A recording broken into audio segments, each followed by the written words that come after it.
We've heard it all before, haven't we? The Catholic Church is the enemy of science, progress, and reason. Well, it's all nonsense, and we're going to debunk it mercilessly. Join me right now for the Catholic Church, builder of civilization.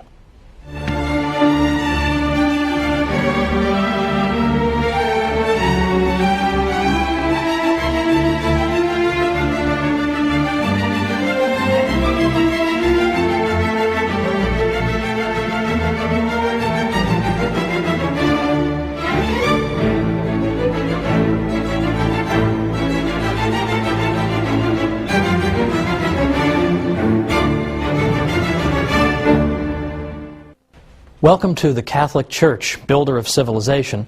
I'm your host, Thomas Woods. I'd like to begin this 13-program series with a fact that's fairly obvious to most of us. There's a bit of a double standard in the world when it comes to the Catholic Church.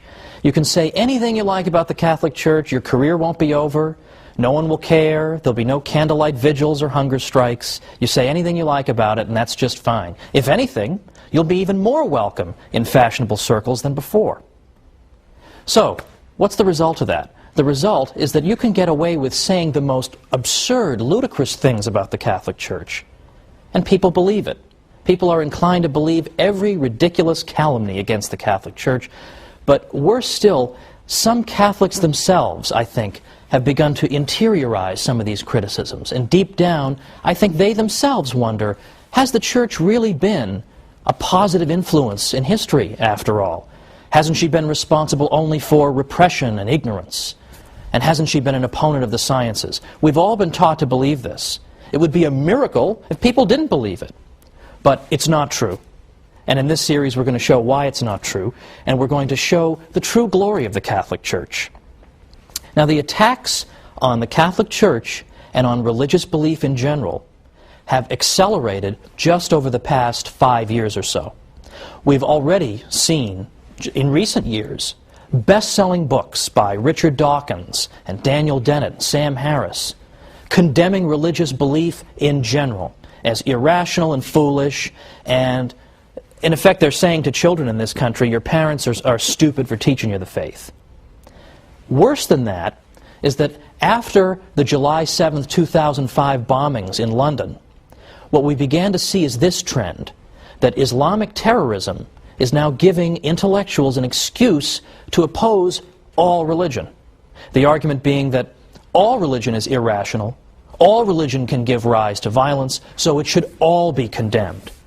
So, for example, in Scotland's Sunday Herald, we read Muriel Gray saying, "The cause of all this misery, mayhem, violence, terror, and ignorance is, of course, religion itself."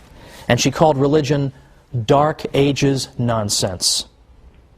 For the government of a secular country such as ours, she said, to treat religion as if it had real merit, instead of regarding it as a ridiculous anachronism, which education, wisdom, and experience can hopefully overcome in time, is one of the most depressing developments of the 21st century. Now, I'll leave aside the fact that she doesn't know how to use the word hopefully correctly. That's another matter. The point is, this is our critic. Another critic, Polly Toynbee in the London Guardian, said, "It is now time to get serious about all religion and draw a firm line between the real world and the world of dreams." In the London Spectator, Matthew Paris said, "What unites an extremist mullah with a Catholic priest or evangelical Protestant minister is actually much more significant and interesting than what divides him from them." Well, these criticisms have become routine. Day in and day out we hear them. All religion is the enemy of progress. But the Catholic Church in particular is consistently viewed as the enemy of science and progress and knowledge. Consistently. Now, why is that? How did that happen? In part, it began 200 years ago or more in the so-called Enlightenment, which was a period in 18th century European history in which the intellectual classes became extraordinarily hostile to the Church. They disparaged the Middle Ages consistently. In fact, that's why they had the word Enlightenment. Because the idea was that before the Enlightenment, before the wonderful 18th century, all we had was misery and backwardness and ignorance fostered by the Catholic Church. But now, thankfully, we have secular intellectuals to bring us enlightenment.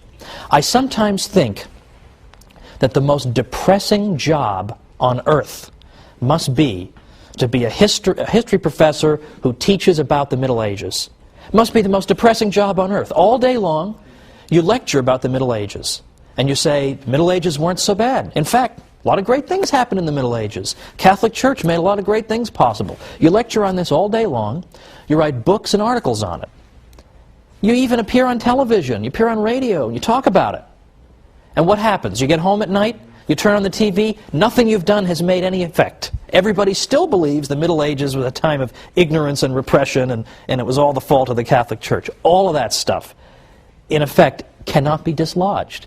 It must be extremely depressing. Now, why are these falsehoods so resistant to the truth? Why is it so hard to get people to change their minds on this?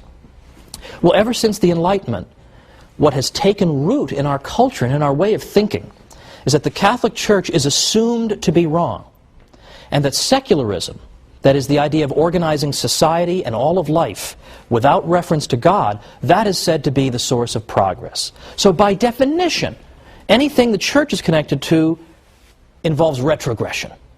Whereas anything that a secular intellectual brings us, well, that brings us progress. And that has been the lens through which history has been viewed over the past 200 years. That's why it's only over the past maybe 50 years that we've begun to see historians finally cracking through this nonsense and finally saying, wait a minute, not only did the Catholic Church not obstruct the sciences, she may have helped to foster them. Not only did secularists not invent the science of economics, for example, but in fact it turns out it was Catholic priests and professors who developed the ideas of economics centuries earlier, and on and on and on. But it's taken a long time to crack through this accepted idea that the Church is responsible for retrogression and ignorance. It's taken forever. Now let's think about some of these areas in which the Catholic Church has really built our civilization. I mean, I choose that word advisedly. Why is it that the Catholic Church can be said to be her builder? Well, for example, consider how we think about charity, charitable work. We think that you're engaged in charity when you help somebody without any expectation of a reward. When you do it because it's good and it's right to do it. You do it because you know that in the grand scheme of things, that unfortunate person is in some sense your equal, having been made in the image and likeness of God, and so you help that person. You don't help that person because you expect 3 years down the road to revisit him and say, remember that $15 I gave you, why don't you cough it up? Or to revisit him and say, I need votes, I need some political support, why don't you come help me? We don't do it so we can tell the whole world, hey, look at what a great guy I am, I just gave that guy $10. We don't do it for those reasons. We do it for the reasons that I gave, purely disinterested motives. Well, where do we get that idea? That idea comes from the Catholic Church. Because in ancient Greece or Rome, if you had said, oh, I'm going to go help somebody with no expectation of any reciprocity, I'm just going to go do it out of the goodness of my heart, they would have thought you were crazy. What are you talking about, man? Much less the idea that I would pray for and even try to help my own enemies. What, are you insane? But yet today, we take this for granted as the ideal, that the good man tries to observe these principles. But again, where do they come from? They come from the Catholic Church. The Catholic Church teaches this about charity. The ancient world didn't. So here's an area in which things that we take for granted, this is the way we think, we take it for granted. Where does that come from? It comes from the Catholic Church. We'll have more to say about that in a future episode. How about the idea of rights, that I have a right to own property, or a right not to be killed, for example? Where does that idea of rights come from? Well, we've always been told that secularists in the Enlightenment, or just before the Enlightenment, came up with this idea. In the 17th century, all of a sudden, boom, rights just developed. Well, that's not true either. And once again, modern research is coming to the rescue of Catholicism. I know that sounds odd. You think modern researchers, you want to run the other way.